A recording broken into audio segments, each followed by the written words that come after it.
The station floated at the edge of civilized space. Cold, perfect, and silent, it was called Haven 9, a place built by aliens who believed emotions were mistakes. Here, everything was measured, birthdays included. On this station, children did not celebrate with families. They stood in clean white halls, answered questions, and received approved gifts. No hugs, no songs, no warmth. The galaxy believed this was kindness. Order was safer than love. Control was better than care. The alien child stood alone in the center of the hall. She was small, thin, and pale blue, with large eyes that reflected the lights above. Today was her birthday, according to the system. An official stepped forward, tall and silver, holding a glowing tablet. Its voice echoed without feeling. "State your desired birthday object." The hall expected the usual answers. A learning cube, a toy drone, a neural upgrade. The child looked down at the floor. Her fingers shook as she held them together. The system waited. Again, the official repeated the question, louder this time. "What object do you request?" The child lifted her head slowly. Her voice was barely a whisper. "I don't want a toy." A few observers shifted. Confused, the system paused. Error symbols flashed briefly on nearby screens. The official tilted its head. "Clarify request." The child swallowed, her eyes moving across the room. She saw machines, guards, observers. She saw no family. Then she said the words that were not in any database. "For my birthday, I want a father." The hall went silent. Not quiet, silent, no alarms rang, no guards moved. But something broke. The system froze for a fraction of a second. Text scrolled rapidly across screens. Invalid request, unrecognized concept. The officials stared at the child as if she had spoken a forbidden language. The observers whispered among themselves. Some looked uncomfortable, others curious. A father. The word carried weight, even where it was not understood. Across the hall, standing near the wall, a human watched. He was not an official, not important, just a caretaker assigned to cleaning, transport, and observation duties. He had been on Haven 9 for 3 years, long enough to learn the rules, long enough to keep his head down. Humans were tolerated here, useful, quiet, temporary. The human felt something tighten in his chest. He did not know why, but the child's voice had reached him. The official spoke again, colder now. "Emotional dependency requests are prohibited. Biological guardians are inefficient." The child nodded slowly, as if she expected this answer. Her shoulders dropped, her eyes dimmed. "I know," she whispered, "but I still want one." Another pause. Longer this time. Security indicators began to rise. The request had crossed into violation. The official turned toward the guards. "Prepare memory correction." At those words, the child stepped back. Fear finally showed on her face. Her hands trembled openly now. The human moved without thinking. One step forward, then another. He knew what memory correction meant. He had seen it before. Children forgot questions, forgot dreams, forgot pain, and forgot wishes. The human stopped at the edge of the hall. His heart raced. Every rule screamed at him to stay still. He remembered his own past, a small house on Earth, a voice calling his name, arms that held him when he fell. He had lost those things long ago. War, distance, silence, but the memory remained. The child looked at him then, not as an official, not as a guard, but as someone real. Her eyes met his, and in that moment she smiled. The official noticed the movement. "Human," it said sharply. "Return to your assigned position." The human did not respond immediately. He looked at the child, then at the cold machines around her. Slowly, deliberately, he walked forward, each step echoing in the hall. Observers gasped. Security systems locked onto him. Warnings flashed. The human stopped in front of the child. He could feel every eye watching him, every law pressing down on him. Then, in a motion that shocked the entire station, the human knelt, not in submission, not in fear, but in choice. The hall erupted with alarms. Officials shouted commands, but the child only stared, wide-eyed. The human looked up at her. His voice was calm, steady. "I'm here." No one on Haven 9 understood what was happening, but everyone felt it, and somewhere deep within the station's core, the galaxy's perfect system recorded something it could not define. Hope. The alarms did not stop immediately. They pulsed slowly, like a warning heartbeat. Guards moved into position around the hall, weapons powered but not fired. The system was confused. The human was still kneeling, his hands open, his head raised. He showed no threat. The alien child stood frozen, her eyes wide, her breathing shallow. No one had ever knelt for her before. No one had ever chosen her. An official stepped forward, taller than the rest. Its surface shifted with cold light. "Human, explain your behavior." The human did not stand. He did not run. He stayed exactly where he was. "I heard her wish," he said calmly. "That is all." Murmurs spread through the observers. The translators struggled with tone. The system flagged emotional irregularity. The official responded instantly. "Wishes do not override law. Parental roles are inefficient and dangerous." The child flinched at the word dangerous. Her hands tightened into small fists. She stepped closer to the human without realizing it. Security sensors noticed. Threat levels increased. The hall lights shifted to warning red. "Step away from the subject," the official ordered. "This child will undergo correction." The word correction echoed in the hall. The child knew what it meant.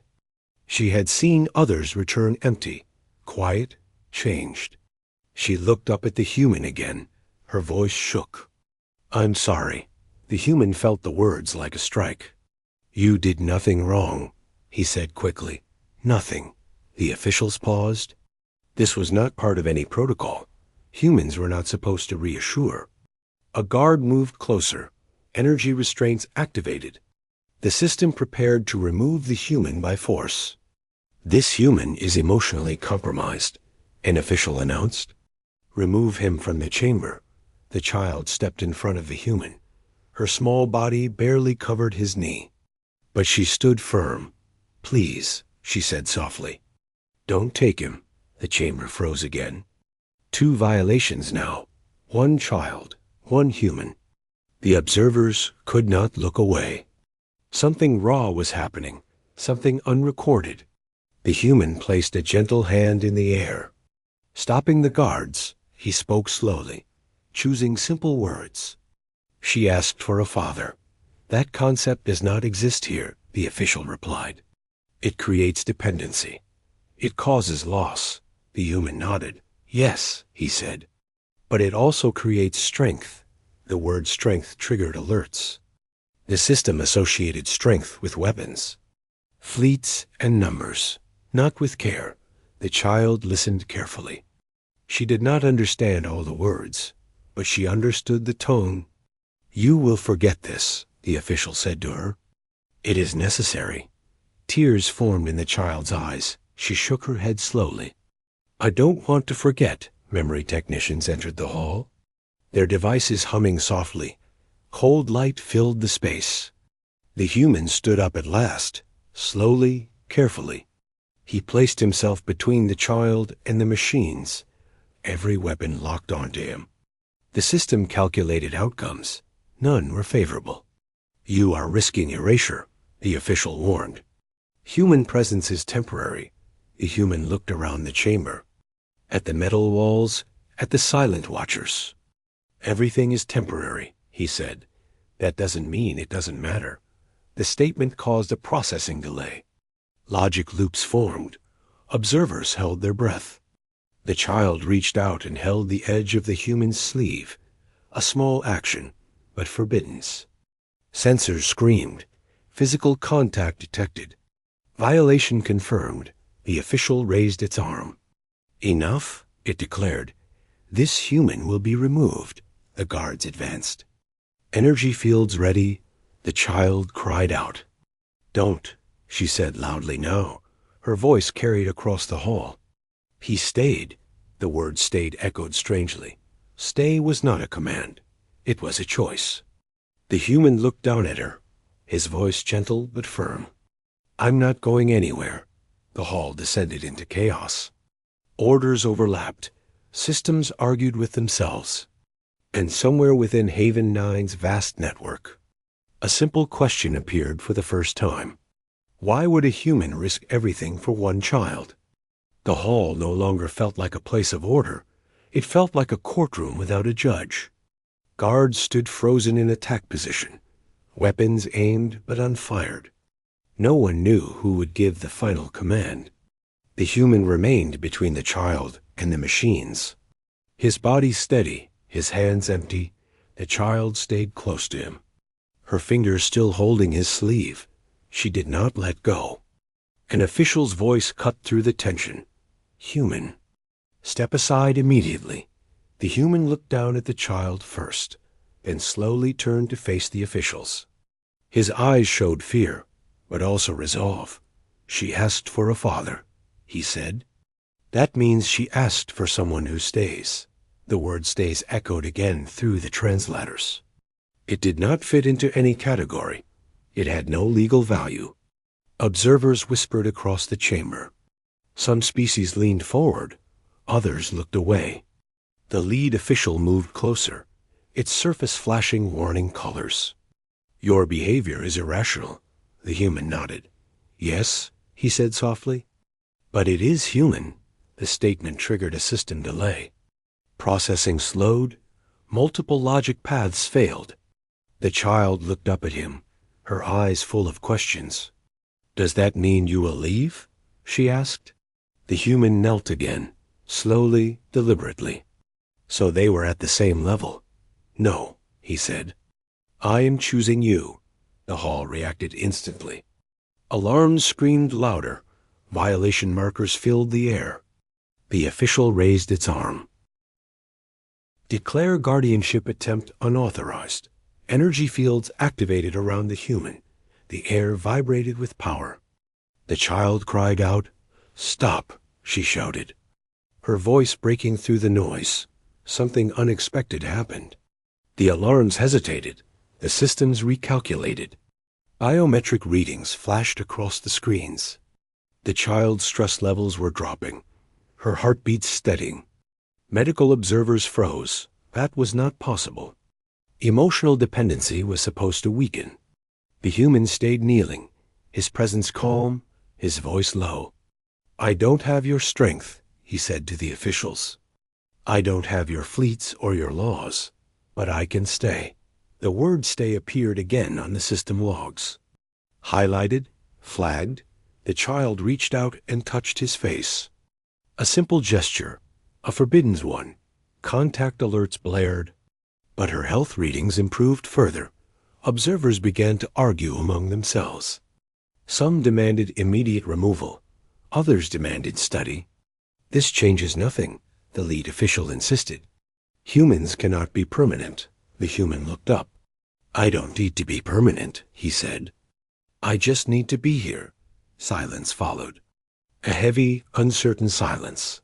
The child smiled again. Not a small smile this time. A real one.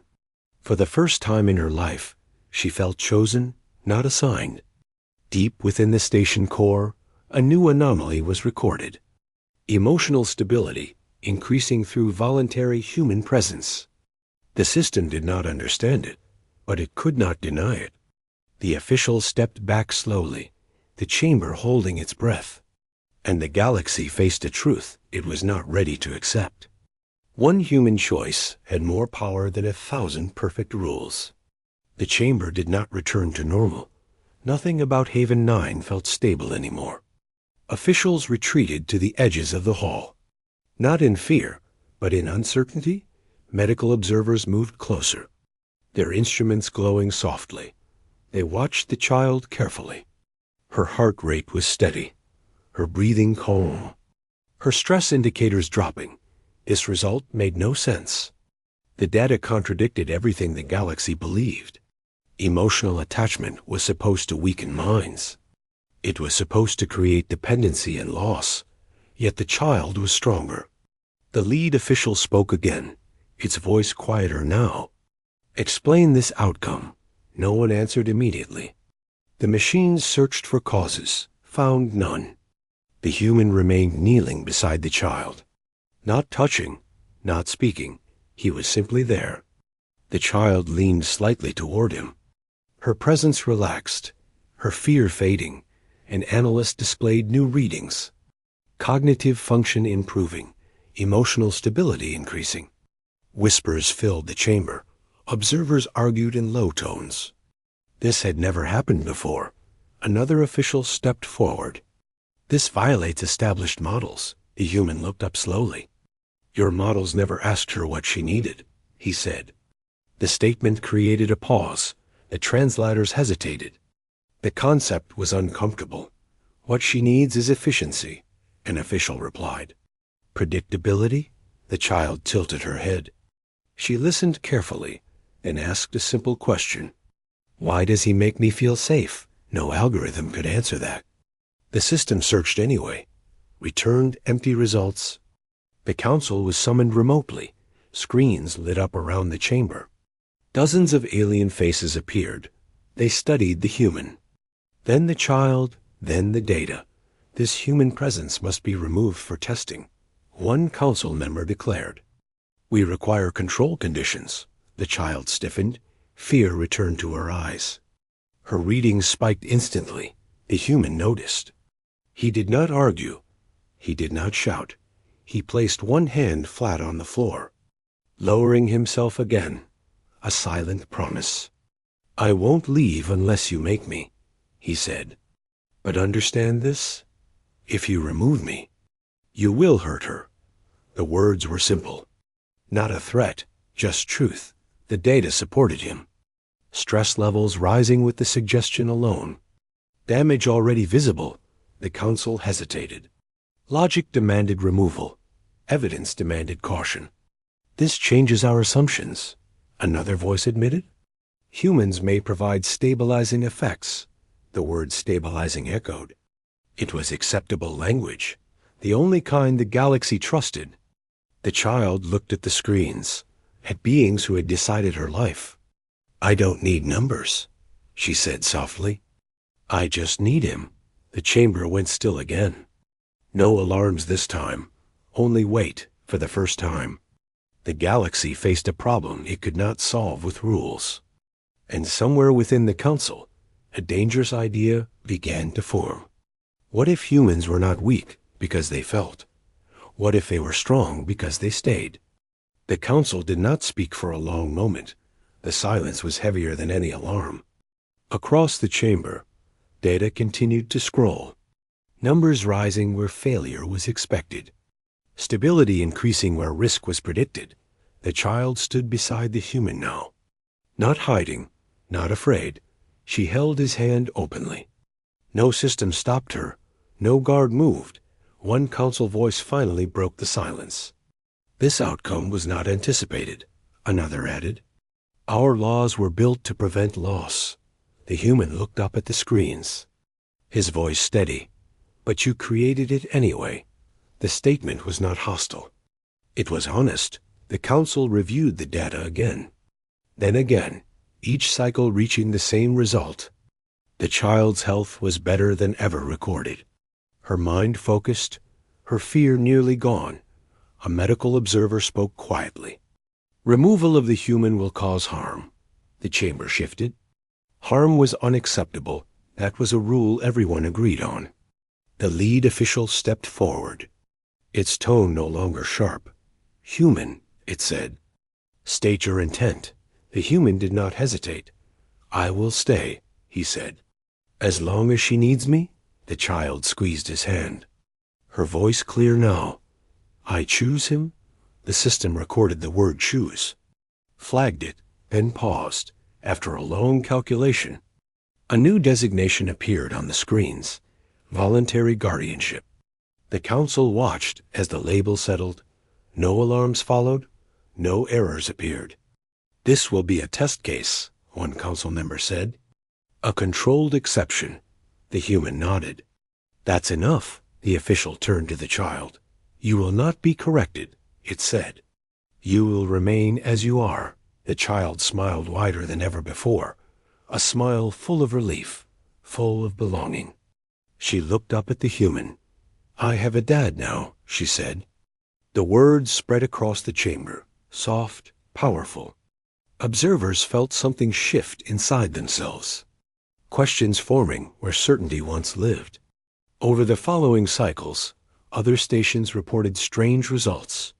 Human presence calming conflict, children asking questions, adults listening for the first time, systems adapting instead of erasing. The galaxy began to understand.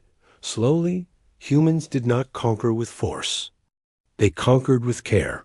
Where the galaxy built rules, humans built families, and on Haven 9, at the edge of civilized space, a child grew stronger, not because she was optimized, but because someone chose to stay.